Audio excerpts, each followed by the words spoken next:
बराबरी और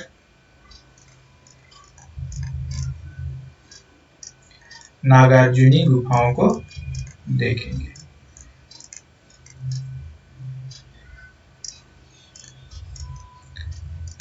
और क्या देखेंगे इसके बाद, पहले मैं बता देता हूँ कि क्या क्या हम लोग देखेंगे, है ना, ताकि आप लोगों को कन्वीनियंट हो। पहला हम लोग ये देखेंगे, दूसरे में देखेंगे मौर्य साम्राज्य का प्रशासन देखेंगे, है ना।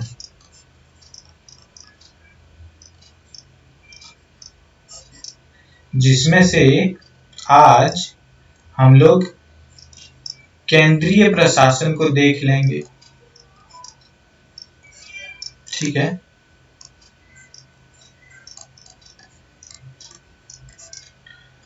और अगली क्लास में, जैसा कि हमारे स्टडी प्लान में मैंने डिस्कस किया था, कि हम लोग अगली क्लास में क्या देखेंगे, मौर्य प्रशासन में प्रांतीय एवं नगरीय प्रशासन को देखेंगे। कल आप ये मान के चलो कि मौर्य साम्राज्य लगभग हम लोग कंप्लीट कर चुकेंगे, मौर्य साम्राज्य कंप्लीट हो चुकेगा लगभग, ठीक है। अच्छा, एक बात का ध्यान रखना आप लोग, या मैं आप लोगों को एक सजेशन देना चाहूँगा कि आप लोग जो मैं मान रहा हूँ, मैं उम्मीद कर रहा हूँ कि आप लोग ये नोट्स तैयार कर रहे हो, ठीक है। नोट्स तैयार कर रहे हो, इसको नहीं कर रहे हो तो बुरी बात है, ये नहीं कहूँगा कि अच्छी बात है, कर रहे हो तो अच्छी बात है, नहीं कर रहे हो तो बुरी बात है। और अभी से स्टार्ट कर दो नोट्स तैयार करने की, है ना। आप लोगों को मैं सजेस्ट करूंगा कि आप लोग जो जिस तरह की भी कॉपी यूज करते हो, बहुत सारे लोग स्पाइरल ही यूज करते होंगे, है ना, स्पाइरल यूज करते होंगे। इस तरह की डिजाइन वाला एक कॉपी होता है ना, मेरी पेंटिंग में पहले ही बता चुका हूँ बहुत बेकार है, फिर भी आप लोगों को समझाने के लिए कोशिश कर रहा हूँ, है ना। इस तरह से बनी होती है, या पेज पलटो, यहाँ बीच से ये फोल्ड हो जाने के बाद ओपन हो जाती है, बीच से ओपन हो जाएगी यहाँ से, और ये पेज यहाँ भी इस तरह खुल जाना है ना। तो ये सहूलियत होगी, यहाँ लिखो आप, यहाँ लिखो और पेज पलट पलट के लिखते जाओ, ठीक है। तो ये है स्पाइरल, ये दो तरह की आती है, एक लाइनिंग वाली जिसको रूल बोल कहते हैं, है ना, और दूसरी जो है वाइट आती है। तो मैं आप लोगों को सजेस्ट करूंगा कि आप लोग वाइट को प्रेफर करो, ठीक है, क्योंकि जो मेंस जो एग्जाम है मेंस, उसमें आंसर राइटिंग जो करनी पड़ती है वो आपको वाइट में ही करना है ना, वाइट में ही करना है। तो इसलिए प्रैक्टिस अभी से ही होनी चाहिए, है ना। और आंसर कैसे लिखेंगे, क्या लिखना है, ये सब डिटेल मैं 2 दिन आप लोग वेट करो, मैं एंशिएंट इंडिया से रिलेटेड जो, जैसा कि मैं बता रहा हूँ कि हिस्ट्री की ऑप्शनल क्लासेस में स्टार्ट करूंगा, तो एंशिएंट में कितने क्वेश्चंस कब किस वर्ष पूछे गए हैं, इस पर हम लोग चर्चा कर लेंगे, ठीक है। एक छोटी सी वीडियो में बनाऊंगा इसके विषय में, ठीक है। अभी हम लोग क्लास कर लेते हैं, तो चलिए अभी हम लोग क्लास देखते हैं, क्लास में चीजों को देख लेते हैं। तो आज हम लोग बराबरी एवं अर्जुनी नागार्जुनी गुफाओं को देखने वाले हैं। सबसे पहले बराबरी गुफाएं जो है उसको हम लोग देखेंगे। तो सम्राट अशोक ने क्या किया, आजीवन संप्रदाय के बौद्ध भिक्षुओं को के लिए वर्ष भर जो वो वर्षा के समय कहाँ रहते नहीं रहते, उसमें जो उनको समस्या होती, उससे निपटने के लिए सम्राट अशोक ने गुफाएं तैयार कर दी। ठीक है, जो एकास्मक चट्टानों को कटवाकर बनाया गया था और पत्थरों से उसका निर्माण कराया गया था। एकास्मक चट्टान क्या होता है? एक ही चट्टान है। ठीक है, एक ही चट्टान है, उसको ही काट कर कलाकृति के आधार पर गुफाएं तैयार कर दी जाती थी, है ना। एकास्मक पत्थर का यही अर्थ है। आजीवक संप्रदाय क्या था, थोड़ा सा ले लेंगे हम लोग।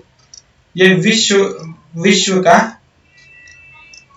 आप मान के चलो कि सबसे पुरानी नास्तिक धर्म या नास्तिक संप्रदाय थी, जो भौतिक वस्तुओं पे ज्यादा ध्यान देती थी, ना कि ईश्वर, आत्मा या कर्म कांड पर। ठीक है, चलिए आगे देखते हैं। बिहार में गया के निकट बराबरी गुफाएं हैं, जो सबसे पुरानी गुफाएं चट्टानों को काटकर बनाई गई है। इनमें से ज्यादातर जो गुफाएं हैं उनका संबंध कहाँ? मौर्य काल से है, जो 323 से 185 ईसा पूर्व के मध्य की मानी जाती है। कुछ गुफाओं में क्या है कि अशोक के शिलालेखों को भी देखा जा सकता है ना। इससे भी सिद्ध होता है कि अशोक के द्वारा यह निर्मित कराई गई थी। यह स्थान जो है बराबर नाम का जो स्थान है, वो गया से 24 किलोमीटर दूर है, 16 मील लिखा हुआ है यहाँ पे। जहानाबाद जिला जो है वहां पर स्थित है। ये मौर्य काल की ये गुफाएं जहानाबाद जिला में स्थित है, जो बराबर की 4 गुफाएं और नागार्जुनी की 3 गुफाएं हैं। टोटल 7 गुफाएं हैं यहाँ पे, जो जुड़वा पहाड़ियों में स्थित हैं। बराबर की गुफाओं से लगभग 1.5 किलोमीटर की दूरी पर स्थित नागार्जुनी पहाड़ी की गुफाओं को ही नागार्जुनी गुफाएं कहते हैं। चट्टानों को काट कर बनाए गए ये कक्ष अशोक के समय के हैं, जो 272 ईसा पूर्व से 232 ईसा पूर्व, और उनके पौत्र जो थे अशोक और उनके पौत्र दशरथ, उनके समय की बनाई गई ये गुफाएं हैं, जो 3री सदी ईसा पूर्व से संबंधित हैं। यद्यपि अशोक क्या थे? वो बौद्ध थे, है ना। अशोक बौद्ध धर्म को मानते थे। बौद्ध उन्होंने, जैसा कि हम लोगों ने देखा ही है कि धम्म आदि के बारे में उन्होंने चर्चा भी की और प्रचार प्रसार भी किया इस धर्म का। तो वो बौद्ध धर्म ले चुके थे, मान चुके थे, लेकिन उनमें धार्मिक सहिष्णुता थी, धार्मिक सहिष्णुता की नीति अपनाई थी। देखो, धम्म में हम लोगों ने चर्चा कर ही ली है, धार्मिक सहिष्णुता किस तरह से अशोक में थी, तो यहाँ चर्चा करने का कोई मतलब नहीं बनता है ना। उन्होंने विभिन्न जैन संप्रदायों को भी पनपने का अवसर दिया, है ना। जैन संप्रदाय भी धार्मिक सहिष्णु थे, तो फिर धर्म को बढ़ावा देने के लिए किसी तरह के भी धर्म उसको बढ़ावा देने के लिए ही तत्पर व्यक्ति रहेगा, है ना। इन गुफाओं में आजीवक संप्रदाय के भी सन्यासियों द्वारा किया जाता था। यहाँ पर निवास करते थे वर्षा के समय आजीवक संप्रदाय के जो थे, हम लोगों ने जो शुरू में ही चर्चा की। आजीवक संप्रदाय जो है उनकी स्थापना मक्खली गोशाल द्वारा की गई थी, है ना।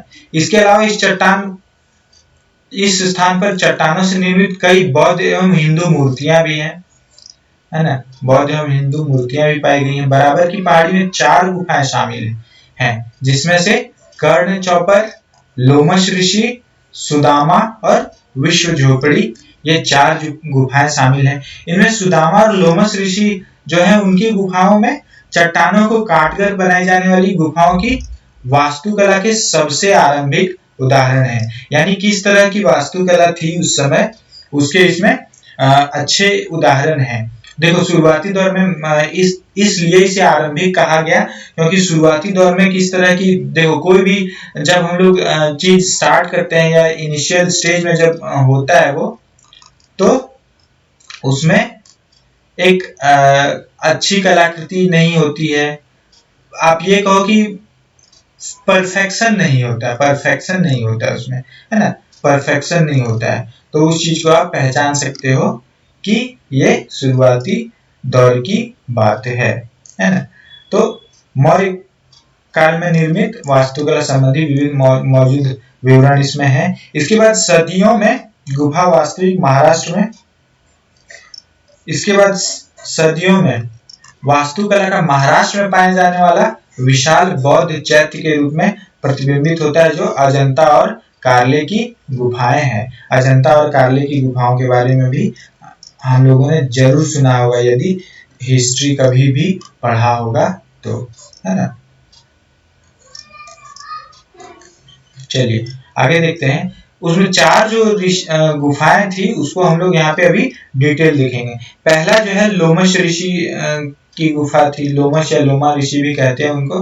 तो यह गुफा जो है मेहराब की तरह के आकार का वाली गुफा थी, जो ऋषि गुफाएं एकास्म चट्टानों को काटकर और तराशकर बनाई गई थी। देखो मेहराब क्या होता है, मेहराब जो होता है ज्यादातर जब भी देखा होगा आपने,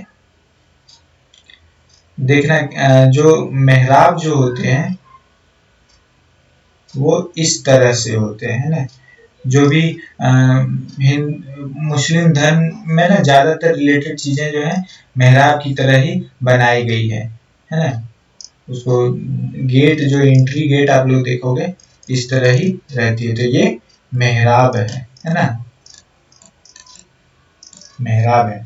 तो इस मार्ग पर क्या है, हाथियों की एक पंक्ति स्तूप के स्वरूप की ओर घुमावदार दरवाजे के ढांचों के साथ आगे बढ़ती है। गुफा के प्रवेश द्वार पर 2 शिलालेख मिलते हैं, जिनमें गुप्तोत्तर काल के मौखरी शासकों शार्दुल वर्मन एवं उसके पुत्र अनंत वर्मन का उल्लेख किया गया है। मौखरी शासक जो थे शार्दुल वर्मन एवं अनंत वर्मन, उनका उल्लेख किया गया है। एक दूसरे जो है अभिलेख पाया गया है उसमें ब्राह्मी अभिलेख है। इस जगह को गोरथीगिरी नाम से भी जाना जाता है। गोरथीगिरी भी लोमश ऋषि जो है उनके गुफा के आसपास है। सुदामा गुफा जो है, यह गुफा 261 ईसा पूर्व में निर्माण कराया गया था, जो मौर्य सम्राट अशोक के द्वारा बौद्ध भिक्षुओं को समर्पित की गई थी। इसमें एक आयताकार मंडप के साथ वृत्तीय मेहराबदार कक्ष भी बनाया गया है। कर्ण चौपर गुफा यदि हम लोग देखें, कर्ण चौपर गुफा, यह पॉलिश युक्त सतहों के साथ एक एकल आयताकार कमरे के रूप में बना हुआ है, जिसमें ऐसे शिलालेख मौजूद हैं जो संभवतः 245 ईसा पूर्व के होंगे, लेकिन कुछ इतिहासकार इसे महाभारत कालीन भी मानते हैं। कुछ इतिहासकार इसे क्या महाभारत कालीन भी मानते हैं। अगला जो है विश्व झोपड़ी नाम का जो हम लोगों ने देखा, उसमें वो 2 आयताकार कमरे इसमें मौजूद हैं। सोचो कितने विशाल विशाल गुफाएं हैं, 2 आयताकार इसमें कमरे मौजूद हैं, है ना। 2 कमरे हो गए जो चट्टानों को काटकर बनाए हैं। आजीविकों को समर्पित इस गुफा में अशोककालीन शिलालेख मिलते हैं। अपने शासन के 12वें वर्ष में इसका निर्माण सम्राट अशोक ने करवाया था। आप लोगों ने अगर लास्ट की क्लासेस देखी हैं तो बहुत अच्छी बात है, नहीं देखी है तो आप लोग ये देखना। आप लोग ये सारी डिटेल 12वें वर्ष में क्या हुआ, 8वें वर्ष में क्या हुआ, 9वें वर्ष में क्या हुआ, सब कुछ उसमें देखने को मिलेगा। तो आप लोग जरूर क्लास को देखो। अब हम लोग क्या देखेंगे, नागार्जुनी गुफाएं। नागार्जुनी गुफाएं क्या है, इसके आसपास गुफाएं बराबर गुफाओं से छोटी हैं लेकिन नई है, यानी छोटी है लेकिन नई है, यानी बाद के काल में इसका निर्माण किया गया होगा, है ना। संभवतः तो बाद के काल में ही निर्माण किया गया होगा। इसमें पहला जो है गोपिका गुफा है। यह नागार्जुनी पहाड़ी की 3 महत्वपूर्ण गुफाओं में से सबसे बड़ी गुफा है। जैसा हम लोगों ने पहले अभी देखा कि वह छोटी छोटी गुफाएं थी, तो गोपिका गुफा जो है सबसे बड़ी गुफा थी नागार्जुनी पहाड़ी में। शिलालेख के अनुसार इन्हें 232 ईसा पूर्व में दशरथ द्वारा आजीवक संप्रदाय के अनुयायियों को समर्पित किया गया था। इस गुफा की छत मेहराबदार है। मेहराबदार हम लोग देख चुके हैं क्या होता है। अगला है वापियाका गुफा। यह भी अशोक के पौत्र जो थे दशरथ, उनके द्वारा ही निर्मित कराया गया था, जो आजीवक संप्रदाय को भी समर्पित किया गया था। आगे है वेदाधिका गुफा।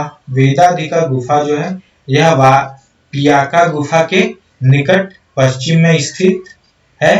यह भी आजीवक संप्रदाय के अनुयायियों को समर्पित है ना।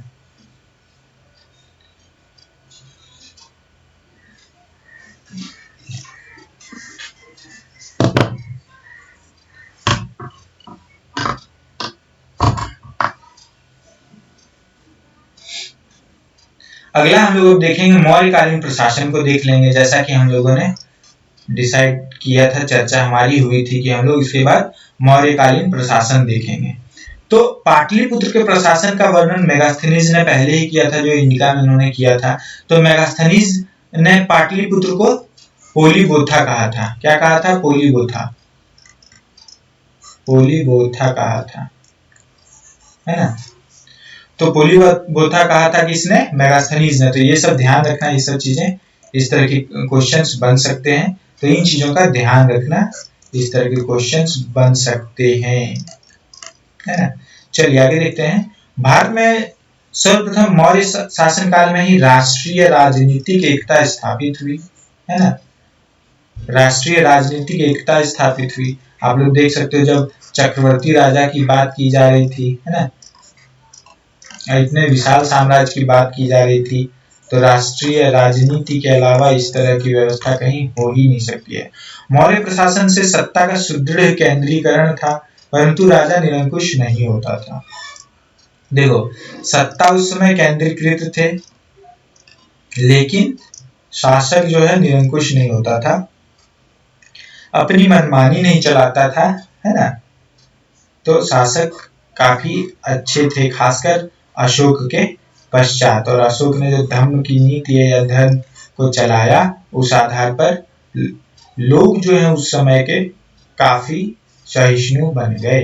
मौर्य काल में गणतंत्र का ह्रास हुआ और राजतंत्रात्मक व्यवस्था सुदृढ़ हुई, है ना। हम लोगों ने देखा था कि गणतंत्र की व्यवस्था पहले थी जब 16 महाजनपद थे, है ना, 16 महाजनपद थे। उसमें वज्जी संघ आदि जो थे, जिससे गौतम बुद्ध वगैरह संबंधित थे, है ना। तो इसलिए उसके पश्चात क्या हुआ?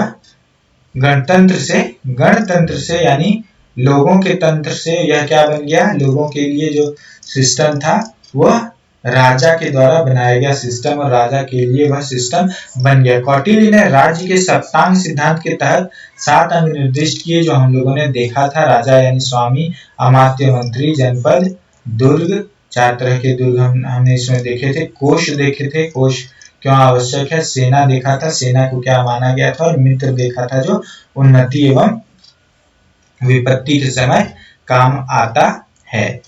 ठीक है, आगे अब हम लोग देखेंगे केंद्रीय प्रशासन को देख लेंगे। अर्थशास्त्र में शीर्षस्थ अधिकारियों को तीर्थ कहा गया है। ठीक है, जो सबसे उच्च स्तर पे अधिकारी होते थे उसे तीर्थ कहा जाता था। इनकी संख्या 18 थी। अधिकतर स्थानों पर इन्हें महामात्य की संज्ञा दी गई है। सबसे महत्वपूर्ण तीर्थ या महामात्य मंत्री और पुरोहित होते थे। ठीक है, मंत्री और पुरोहित जो होते थे वो सबसे बड़े अधिकारी होते थे उस समय। सैन्य व्यवस्था हम लोग देख लें, यदि मौर्य साम्राज्य प्रशासन का, तो इसको हम लोग देखते हैं। सैन्य व्यवस्था में क्या था कि 6 समितियों में यह सैन्य व्यवस्था जो विभाग जो है विभक्त था, है ना। प्रत्येक समिति में 5 सैन्य विशेषज्ञ होते थे। पैदल सेना, अश्वसेना, गजसेना, रथ सेना, नौसेना की व्यवस्था थी। ठीक है, सैनिक प्रबंध का सर्वोच्च अधिकारी अंतपाल होता था। सैनिक प्रबंध का जो सर्वोच्च अधिकारी है वो कौन होता था? अंतपाल होता था। यह सीमांत क्षेत्रों का भी व्यवस्थापक होता था।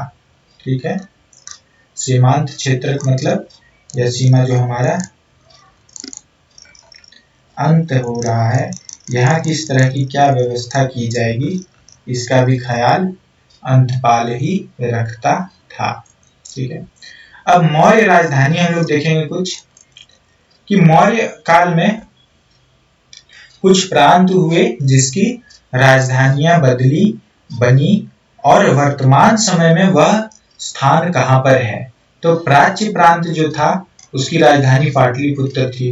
पाटलिपुत्र वर्तमान में जो स्थित है, कहाँ स्थित है, तो बिहार में स्थित है। उत्तरापथ, यह उत्तरापथ, उत्तरापथ यह इसकी राजधानी कहाँ थी, तक्षशिला थी राजधानी, जो वर्तमान में उत्तरापथ कहाँ है, तो पाकिस्तान में है। दक्षिणापथ सुवर्णगिरी, अब आंध्र प्रदेश में वर्तमान स्थिति है, यानी दक्षिणापथ आंध्र प्रदेश में मानकर आप चलो, सुवर्णगिरी जो है थी। अवंती राष्ट्र, अवंती राष्ट्र जो है ये उज्जैनी है, उज्जैनी ऐसे है ना, उज्जैनी, उज्जैन को ही उज्जैनी कहा गया जो मध्य प्रदेश में है। कलिंग जो स्थान था उसकी राजधानी तोशाली थी, जो उड़ीसा के क्षेत्र में अभी है, उपलब्ध है। अब मेगास्थनीज के अनुसार चंद्रगुप्त की सेना में क्या था कि 6 लाख पैदल सेना थे, सोचो, 50,000 अश्वरोही सेना थे, 9,000 हाथी और 800 रथों से सुसज्जित थी। आज हमारी भारतीय सेना जो है लगभग 14 लाख सैनिक हैं इसमें, इंडियन आर्मी में 14 लाख पैदल सेना हमारा जो है 14 लाख अभी के समय है। तो आप सोचो कि उस समय 6 लाख पैदल सैनिक थे। ये अतिरंजित, अतिरंजना या अतिशयोक्ति की तरह लग रहा है, परंतु इतने सैनिक थे उसमें, इस तरह की चर्चा की गई है। अब जैसा कि डिसाइडेड है, कल हम लोग क्या देखेंगे, मौर्य साम्राज्य कल हम लोग कंप्लीट कर लेंगे, जिसमें से प्रांतीय प्रशासन एवं नगरीय प्रशासन देखेंगे, ठीक है। उसमें बहुत सारे याद करने की चीजें होंगी आप लोगों के लिए, ठीक है। फैक्ट वगैरह होगा, एक चार्ट में दूंगा आप लोगों को, एक चार्ट होगा, उसको आप लोग, मैं आप लोगों को लिंक दे दूंगा टेलीग्राम का, आप लोग वहां पे आप लोग जुड़ो, वहां नोट्स प्रोवाइड कर दूंगा आप लोगों को, ठीक है।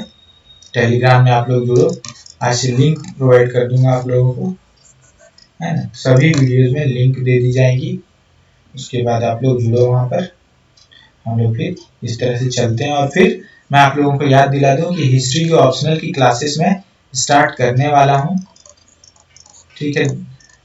1 से 2 दिन में आप लोगों को मैं एंशिएंट इंडिया में क्या क्या क्वेश्चंस पूछे गए थे, किस वर्ष में कितने क्वेश्चंस पूछे गए थे, 39 से 66 बीपीएससी में जो क्वेश्चंस पूछे गए थे, वो क्वेश्चंस वाइज हम लोग चीजों को डिकोड करेंगे, है ना। और हम लोग सभी क्वेश्चंस भी आप लोगों को मैं प्रोवाइड कराऊंगा, उस पर हम लोग चर्चा करेंगे, कैसे आंसर्स लिखने हैं, वो भी कुछ क्वेश्चंस पे मैं बताऊंगा, है ना, कुछ क्वेश्चंस पे बताऊंगा। उसके बाद हम लोग क्लास को स्टार्ट करेंगे। उस समय पहले देखो, आंसर राइटिंग शुरुआत में नहीं की जाती है ना, आंसर राइटिंग शुरुआत में नहीं की जाती है। मैं आप लोगों को झूठी सांत्वना या कुछ आप लोगों से प्रॉमिस नहीं कर रहा हूँ। पहले क्लासेस होंगी, बीच बीच में उसकी आंसर राइटिंग की भी क्लासेस प्रोवाइड की जाएंगी, ठीक है। तब तक के लिए, जैसा कि मैं हमेशा कहता हूं, जय हिंद, जय भारत। अगली क्लास में अब हम लोग मिलते हैं। धन्यवाद आप सभी का।